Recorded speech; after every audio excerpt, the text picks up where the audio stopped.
Well, hello everybody. Thank you for joining me in this episode of G-Bear's Off-Grid Ways, a homestead in the desert.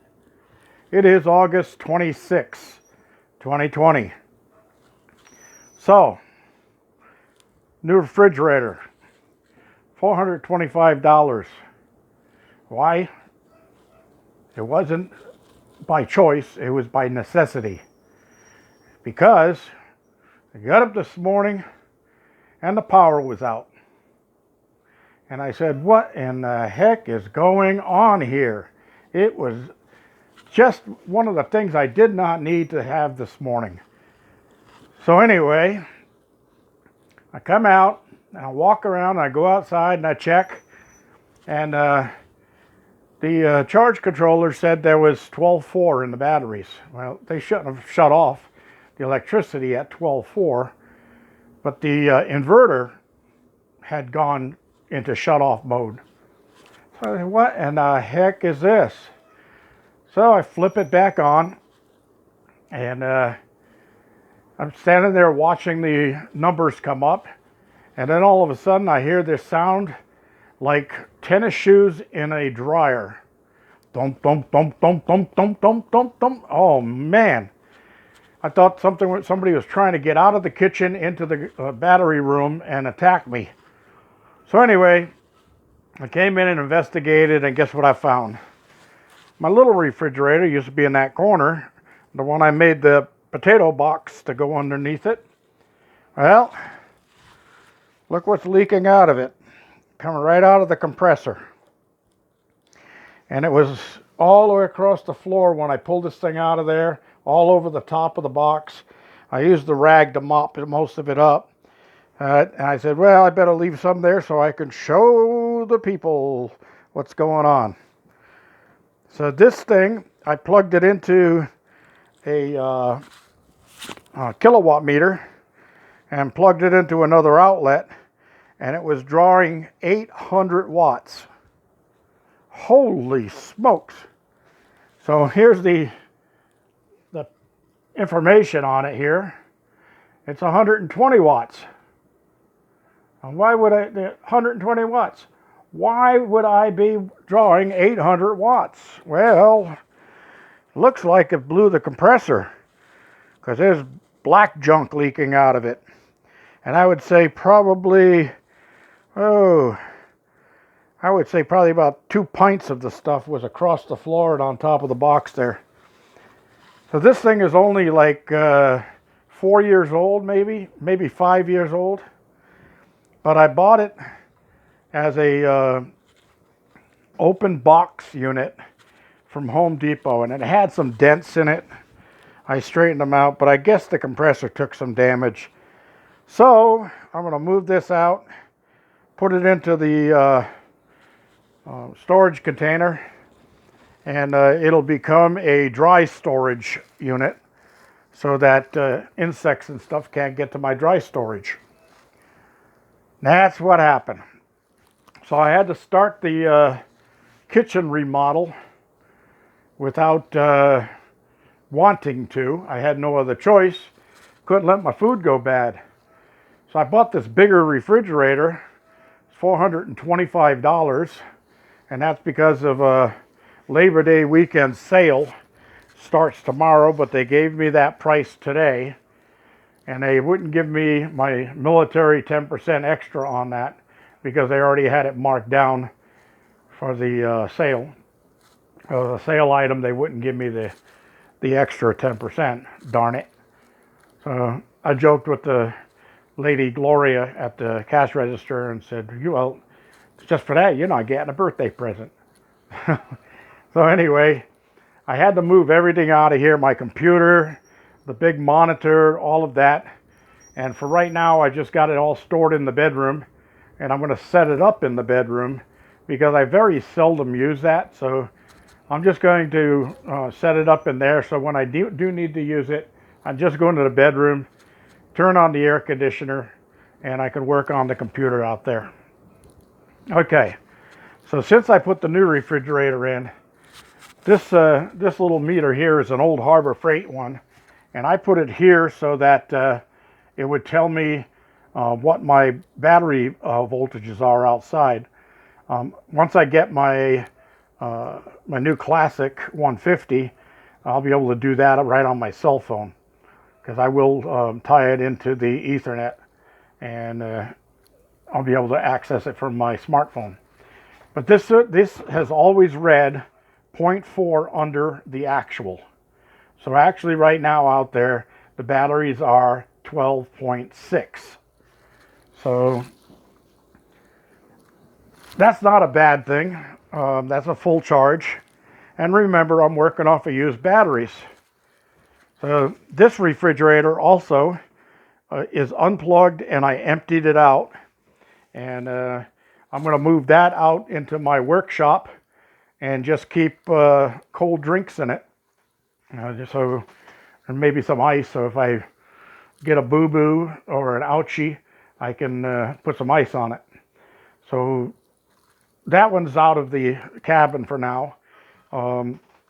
The box I made for underneath it will actually become a little side stand table. So I can move this little blue thing out of here. I'll put the lamp on that, and then I can put my Roku box down on that, and I'll be all set from there. So, oh my gosh, if it's not one thing, it's two things, or three things, or four things. Boy, have I had my run of bad luck this week. And I can't say it any more than that. It's just bad luck. Something is making me spend money that I don't have and that I shouldn't be spending, but I have no choice. It's all stuff that has to be spent on. It's not like I can just say, well, I'll just put that off for another 6 months and I'll take care of it then. It's all stuff that's part of survival that I'm required to do. So anyway, let's move around here. I've been running the generator, and since I'm here anyway, and it's time for an oil change again. It'll be the third oil change since I got it. Because when they're brand new, it's always good to change the oil every time you run it. So, you know, I ran it for a whole night the first time, changed the oil. Ran it for all day today, I'll change the oil. So from that point on, I'll just change it on the regular intervals when I'm supposed to. But when they're brand new, everything has got to seat in, and you get a little bit of wear here and there, and it produces a little extra heat. So you want to change that oil out and definitely save yourself some hassles down the line. Some people asked about what the white wire was. Well, the white wire is a bond or a ground, and I've got that tied into going inside, and I soldered it to the bare ground wire that runs to the ground rod out back. If you don't ground those, both outlets on there are GFCI, and if you plug into the GFCI with that ungrounded, it'll pop the GFCI every time because it's faulting the ground. So it's doing what it's supposed to do, and you don't want to change that. So yeah, everything's been going fine there. Panels are still here temporarily.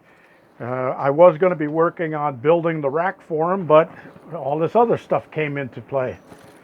So anyway, that's 12.5 out here. So it probably was 12.6 when I was pointing it out inside. It was reading 12.2. That's 0.4 under. So that's what the actual battery banks down there. Those 4 banks right there, or 4 batteries. That's actually only 2 12-volt batteries because it's 4 6s tied in series parallel. So I only have 2 12-volt batteries running my house right now, my cabin. But here's the good news. I've been running my Viking unit, and this is the recondition button. And when you press that recondition button, this thing goes into automatic mode, and it does the revival of batteries that have been run down too low and things like that by pulsing high pulses of high voltage into the batteries and getting them to gurgle and bubble. That's why all the caps are off. You don't want to leave the caps on when you're doing that. It's basically like equalizing your batteries. If you don't know what equalizing is, I suggest you look that up if you're going to be using lead acid flooded batteries, because you do have to equalize them every now and then. And I was trying to do it before with just that little tiny 20cc generator, and it doesn't put out enough power to do it. So I would start that up and plug that battery charger in, and then I would stand there and manually pulse it onto the jump start high amp charge, and then set it back, and then wait a little while and then pump it up again, and then set it back. And that's the way I would equalize my batteries before. But that was a 2 to 3 day job of constantly monitoring it and doing it manually. This thing does it, it's got a microprocessor built in, and it does it all automatically. So in 2 days, the batteries are now holding 12.4. And there's still, well, 12.5 actually. Looks like the sun, oh no, I'm sure, sorry, that was the wind generator is putting out a little bit of wattage here, and throwing some charge into it. So that's good. They're taking a charge. I might get those back. And I'm going to take all the cables off. I'm going to clean all the terminals. I'm going to polish all the ends, cable ends, which means I'll bring my bench grinder out here with a wire wheel on it, and I'll just set that up and plug it in, and then just polish all the ends of the cable so they look brand new. Get rid of all of this gunk that's building up on them from the gases that are coming out while I'm repairing the batteries. So every day I'm putting a little bit of power into these things and trying to revive them.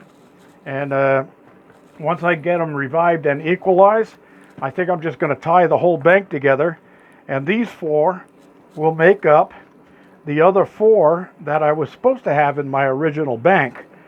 They're a little bit more powerful than the others, but that's okay.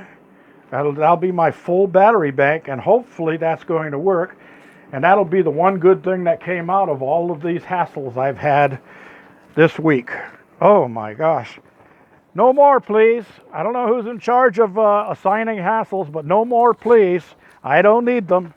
I've got enough. You've already tried my patience. And I need a good night's sleep, and I need a couple of days rest and recreation. So please, no more hassles. Let me sleep well and wake up to a happy ending with the power still on and the refrigerator still cool. That'll be a nice thing, huh? So anyway, that's all I have for today, people. Just wanted to catch up to date on what's going on. And yeah, I got another dome camera here. It's a high quality, high definition, and that'll go onto my system.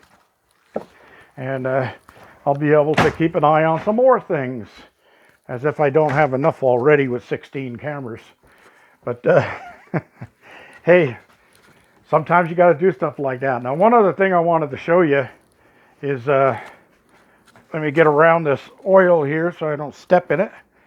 But look at the room I have in here compared to the other refrigerator and the freezer. I mean, plenty of room left in the freezer here. And yeah, I combined all the stuff that was in the 2 refrigerators and freezers had the other 2 stuffed tight with stuff. I got them all into the 1 refrigerator and 1 freezer, and still have plenty of room. I still have enough room to do it all over again. So anyway, that's all for today, everybody. Thanks for joining me. Don't forget to give me a thumbs up down there, please. This is G Bear signing off.